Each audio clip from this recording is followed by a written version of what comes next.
We didn't do everything right. We didn't do everything perfect. We're still not. It's a constant process of optimization and improvement. Welcome to Honest Ecommerce, a podcast dedicated to cutting through the BS and finding actionable advice for online store owners. I'm your host, Chase Clymer, and I believe running a direct-to-consumer brand does not have to be complicated or a guessing game. On this podcast, we interview founders and experts who are putting in the work and creating real results. I also share my own insights from running our top Shopify consultancy, Electric Eye. We cut the fluff in favor of facts to help you grow your e-commerce business. Let's get on with the show. Hey everybody, welcome back to another episode of Honest Ecommerce. I'm your host, Chase Clymer, and today I'm welcoming to the show Kelly Deen. She is the Chief Commercial Officer and CMO at Kencko, where she leads a world-class marketing team that is transforming the way people consume fruits and vegetables through smart, convenient, and sustainable products. Kelly, welcome to the show. Thank you so much, Chase. Awesome to be here. Alrighty, so what are the products you guys are selling over there at Kencko if I don't know what that is? Sure. And I loved the elaborate and very well-written description there. Let's see if I can do it justice. In short, we're about helping people get more fruits and veggies into their diet and making that as easy and simple and convenient and affordable as possible. We started doing that through instant smoothies. So all freeze-dried technology. So we're not doing frozen things. We're not doing fresh produce. The way that we do fruits and veggies fast is through freeze-drying technology in our products. So the original product line was instant smoothies, of which you get 2.5 servings of fruits and vegetables in one single smoothing. And then we've kind of branched out from there. So additional lines of smoothie extensions or other types of beverages like iced lattes that include a serving of fruit and veg, into fruit snacks and now a whole host of new products launching like instant oatmeal and other goodies. Absolutely. Now for the folks listening, these products are like single serve. You open them up, they're powdered, and I'm assuming you just pour them in water and shake and have a delicious. That's the main. Most of the products are kind of that. Pour, shake, go. That's how the instant beverages work. Totally your preference. If you're into mixing things with water or into some kind of milk or plant milk, that's a total personal preference situation. I definitely have my own. But that's one of the fun parts, about the product is you actually get a really different experience based on what you do shake it with. But yes, that's part of the convenience factor that I was talking about. So, anybody can go to the grocery store and buy up a whole bunch of awesome, beautiful, fresh produce and make themselves go get a blender that you then later have to clean, which was my least favorite part, and make themselves a delicious, nutritious smoothie. We're trying to make that a whole lot more simple and also reduce the chances that bunch of bananas is going to go rotten in a week when you actually realize you didn't have time to make the smoothie. And instead probably grab something less healthy in the meantime too, because you didn't have time either.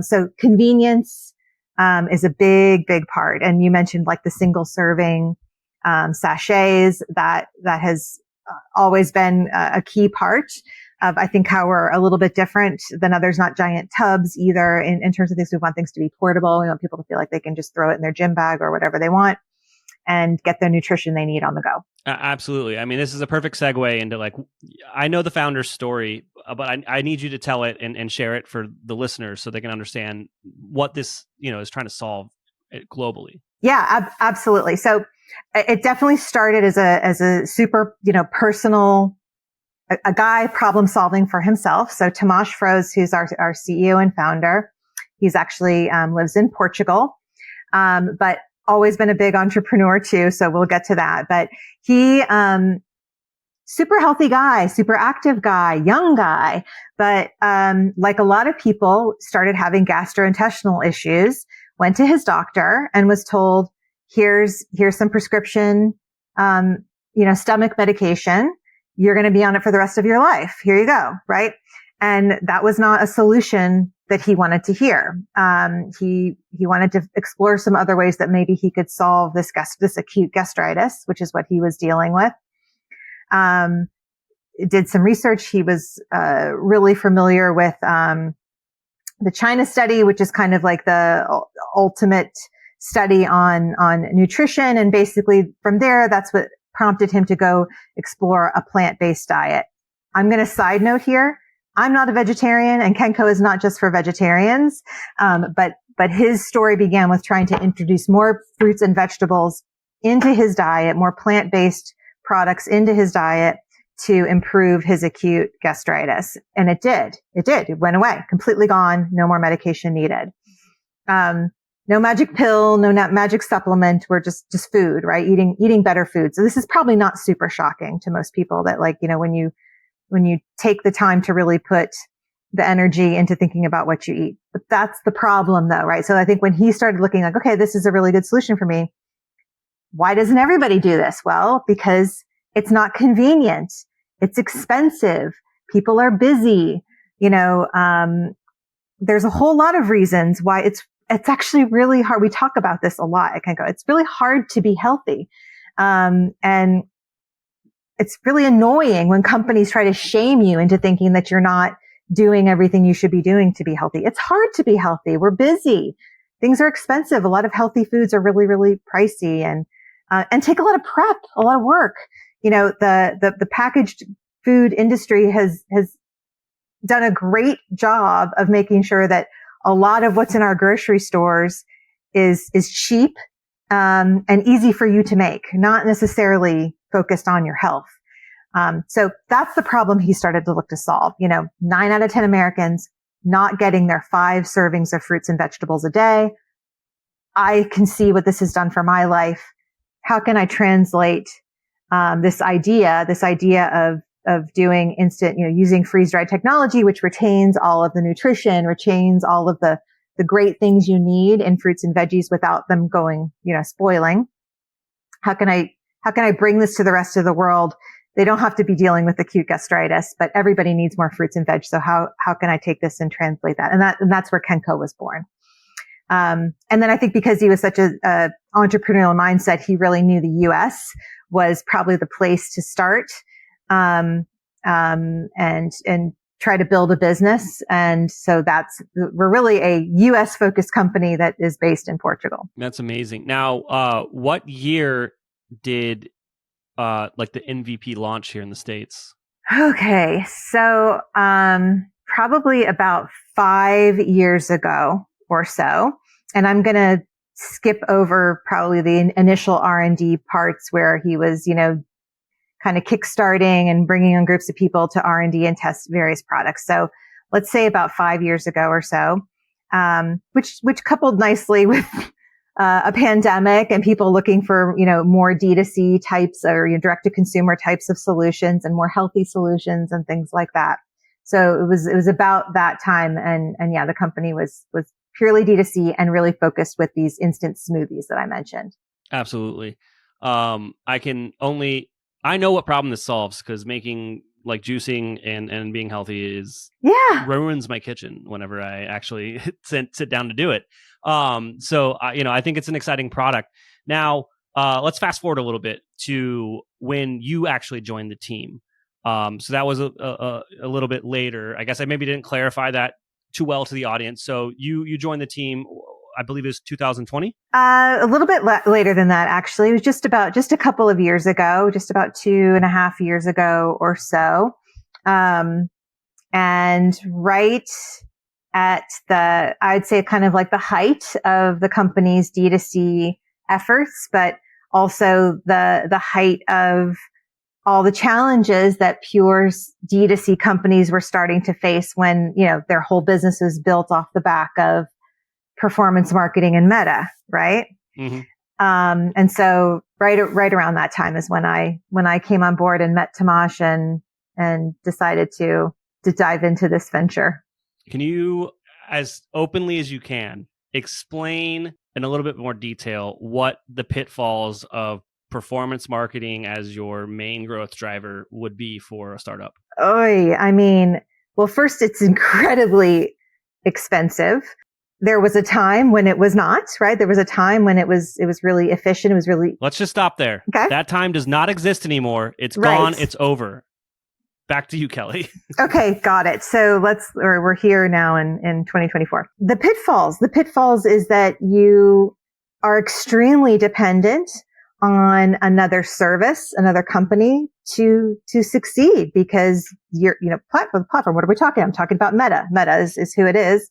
And, when things change in their system, in their environment, they have outages, they have glitches, they have whatever, your business is impacted completely. You're completely exposed, when it comes to that. Now, we had a subscription business. Subscription certainly helps, right? Especially if you've got a great product and you're building a loyal customer base and all of that. But, you need to keep the growth engine going.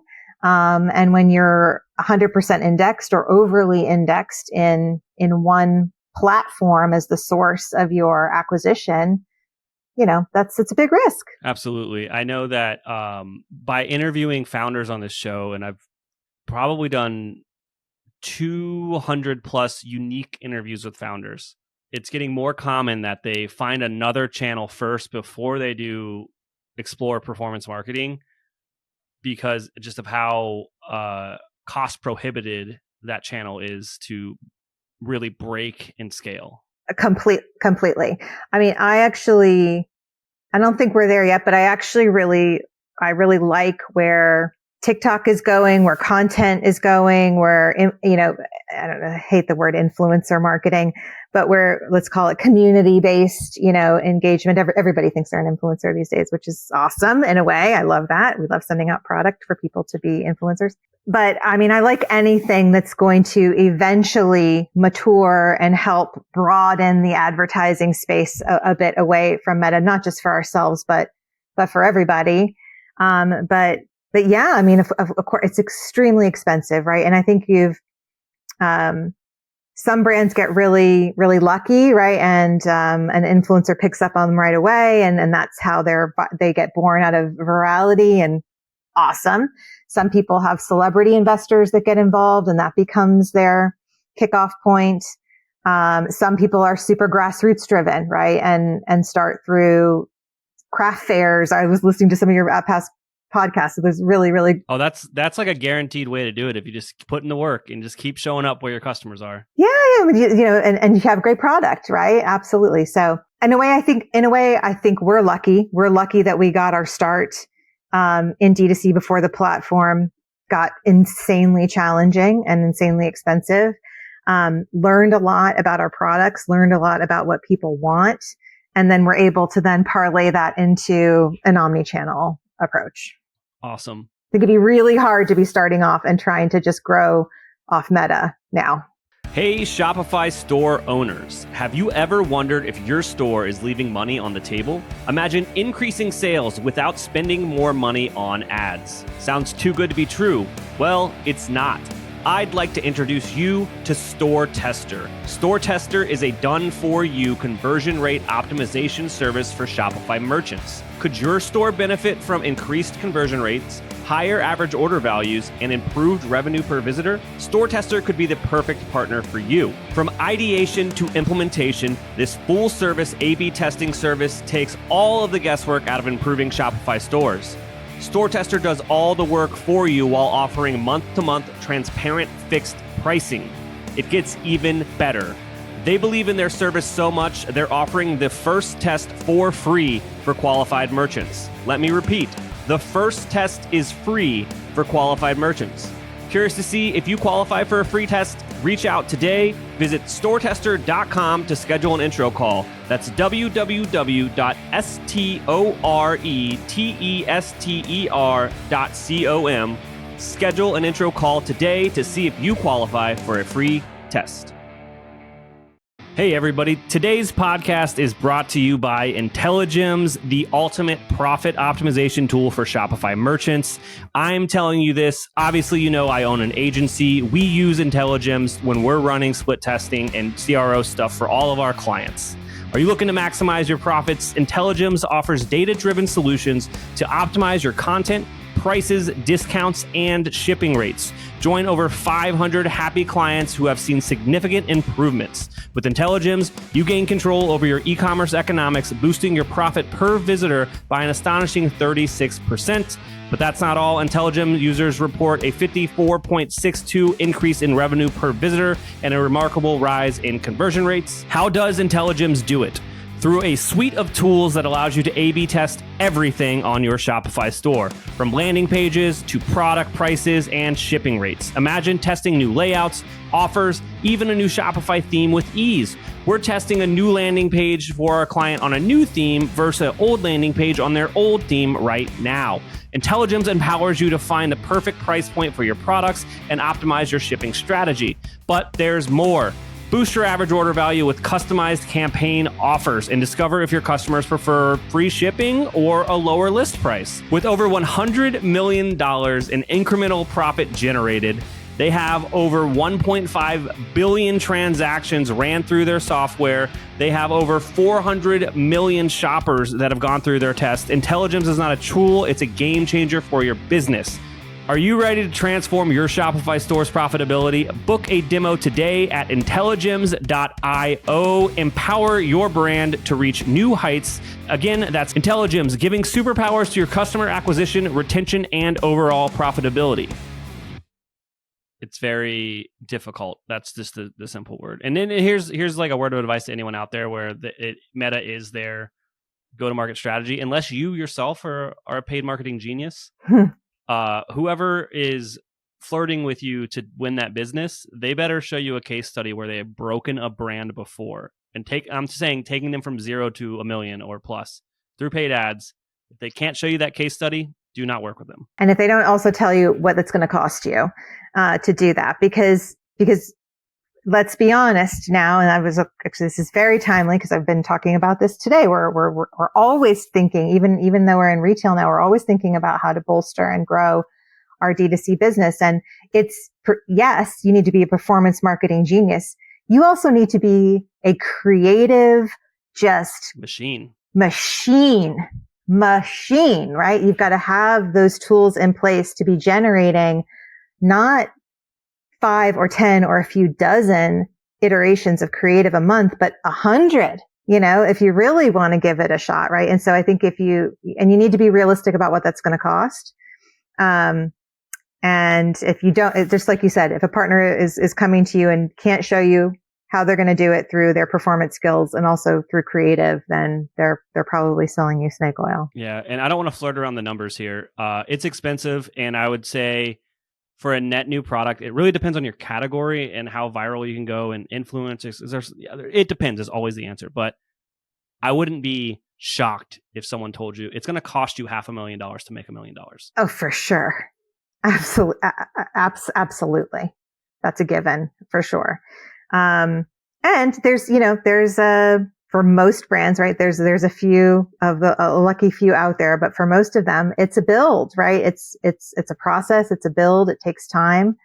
And even if the bulk of your sales are coming from one platform, you should never lose focus on trying to diversify, and look for additional ways to be building that audience. Absolutely.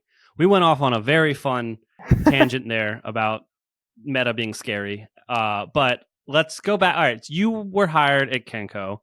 What were you brought on? What were some of the projects or initiatives or problems that you kind of needed to solve or help own? For sure. So I just thought this was going to be and I was right, thankfully, a really incredible and exciting challenge for me at the point that I am in my career. So then I was brought on, pure D2C company, and doing well, right? I mean, even given the challenges of the environment, great retention, great AOV, great products, you know what I mean? Really, truly tried them myself, of course, before deciding to come on board. But what was missing? What was missing was brand awareness, thinking about what a marketing strategy should look like.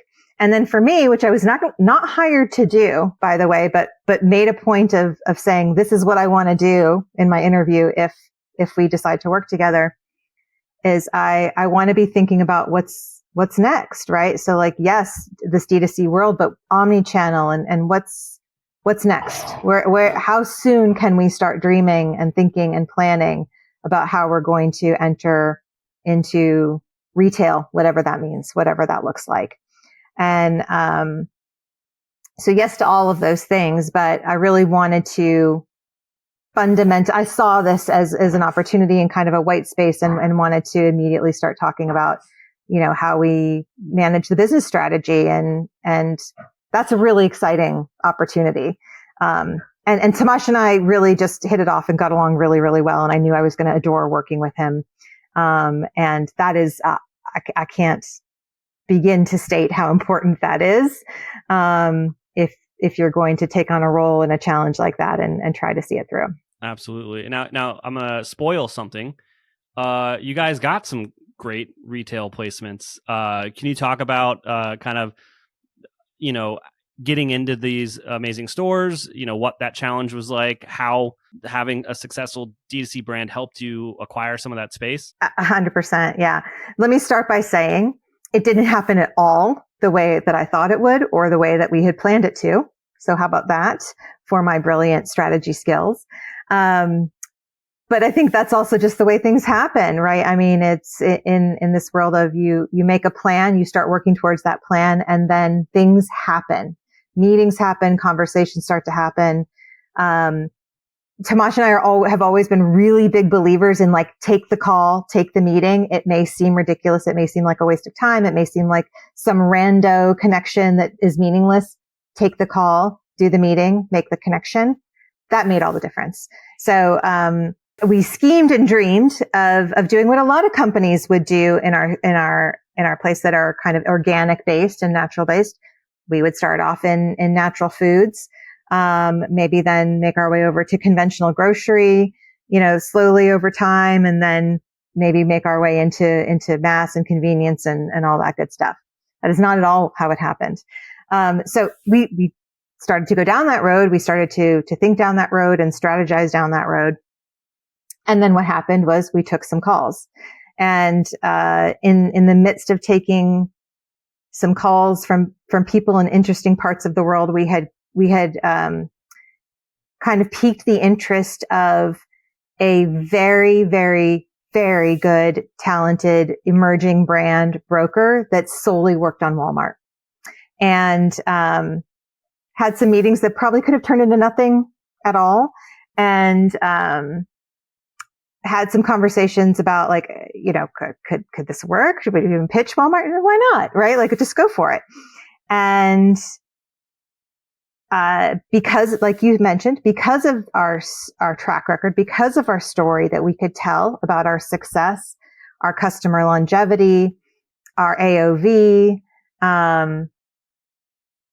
that did intrigue retailers, and it was the right place at the right time, certainly with Walmart, with the right connection. We were able to get introduced to some higher level executives that really liked what we were doing, that saw it as an opportunity for something that they were not doing already with big CPG, and they gave us a shot. I mean, that's how it worked out. It could have not worked out at all. It could have gone horribly. We had no retail packaging. We were producing at a nice scale. We had a large D2C business, but we had no 3PL. We shipping from Portugal and, had a whole lot to figure out. So it was a big risk, but, I think we asked the right questions. We asked for the right kind of partnership. We involved Walmart a lot in our conversations around what should our packaging look like and what should our price points be at the retail level, and really designed a set of SKUs with a lot of guidance from a big retailer. I think we're very lucky. I don't expect many people's stories to be like ours, but that was our story. That is our story. And that has gone beautifully. We have even more exciting things, on the horizon with Walmart coming soon. Really continuing to grow our brand there, but we've also grown into Target. And we're very much now trying to tackle into the natural space and the conventional space. And we're doing things a little bit backwards, but, we're super fortunate.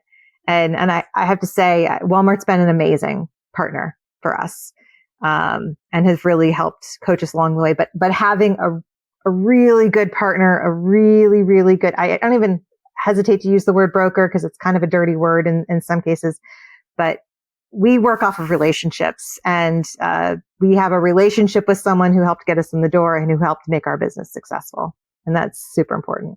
That's amazing. Now, we are recording this on the cusp of, the Q4 holiday sales season. So I have to ask, what is like next? Like, what's on your to-do list? What's on the docket for the DTC brand? How are you guys tackling marketing and advertising in 2024? 2024. So we've really kind of just started to put a whole lot more energy back into our D2C engine. It took a lot of resources and a lot of attention. We're not a ginormous company to get retail off the ground, which it is. So on the D2C side, we've completely revamped our store from a year ago. We've launched multiple new categories. We've changed the shopping. I think we had a really restrictive subscription. We kind of really forced people into like a very set of products. We've really tried to open that up. We've tried to make it more customizable. We've increased our offerings for people. We've kept them affordable. And obviously continuing to also offer value added services that we barely even talk about, but we do once people are on board as customers, where we offer a lot of free nutrition counseling. We have registered dietitians and nutritionists on staff. We do a lot of programming in that realm, but, raising brand awareness is still really top of mind for me. It's obviously for D2C reasons, but for omni-channel reasons. And, we're launching our first brand campaign, large budget brand campaign coming up here in about a week or so, actually. I see that as being a big fuel, accelerator, for the D2C business, but for our business as a whole. I'm really, really excited about that.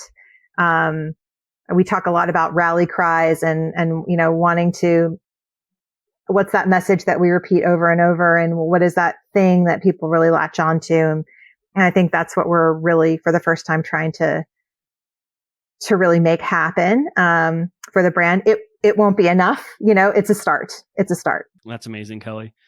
Now, is there anything I didn't ask you about that you think would resonate with our audience today? Trust your gut and be a little fearless. Go ahead and fail. Sometimes you have to make decisions. It's do or die, right? Or like you got to go for that risk, because if you don't, you could be costing yourself the whole business. And I think like knowing when to make good decisions, when to take the right risks, all the things that people say to fail, but fail fast, stay nimble. I think one of the reasons that we've been successful in D2C, but also been a really good partner with our wholesale and retail side, is that we're much faster and much more nimble than larger companies and brands. And I'll give you a good example of this. So I told you that we created our first retail packaging, and we did it pretty fast to launch at Walmart. Almost the second that it hit the shelves, I knew we needed to change it. Almost the second that it hit the shelves, we were already talking to them about, okay, we want to make it glossier. We want to improve this. We want to change that. And we moved, we did it. We go. We keep optimizing. We keep improving. We use data, but we also don't overthink. We trust our gut too. We trust what our customers are telling us. And so I think that's the other bit that I would mention. We didn't do everything right. We didn't do everything perfect. We're still not. It's a constant process of optimization and improvement. That's amazing, Kelly. Now, we've spent almost 30 minutes talking about these awesome products. If I'm listening to this and I want to check out what you guys are selling, where should I go? What should I do? Please come visit us at Kencko.com first and foremost. We have an amazing array of products available to help you get your 5 a day, get those servings of fruits and vegetables. Don't anybody ever tell you that you're not doing enough, or that you shouldn't eat the pizza, or you don't feel like working out tonight. That's all okay. you can still get your fruits and veggies. Just do a little thing every now and then, and you're going to feel so much better. And also that you don't need a whole bunch of crazy supplements. Real food were the original superfoods. The original fad diet was actually just fruits and veggies. So I think we really want people to understand that you don't have to spend a ton, that you just do a little bit every day and you're going to feel a lot better. And nobody should be shamed into thinking that they can't be healthy. But of course, I'd be remiss to not say, please also check us out at Walmart. We have an amazing block of branded products that are coming into shelves next week. A whole new set, a whole new bunch of categories coming in. So great display going in at Walmart that will be in line there, and Target as well. Awesome. Kelly, thank you so much for coming on the show today. Thank you. We can't thank our guests enough for coming on the show and sharing their knowledge and journey with us. We've got a lot to think about and potentially add into our own businesses. You can find all the links in the show notes. You can subscribe to the newsletter at honestycommerce.co to get each episode delivered right into your inbox. If you're enjoying this content, consider leaving a review on iTunes. That really helps us out. Lastly, if you're a store owner looking for an amazing partner to help you get your Shopify store to the next level, reach out to Electric Eye at electriceye.io/connect. Until next time.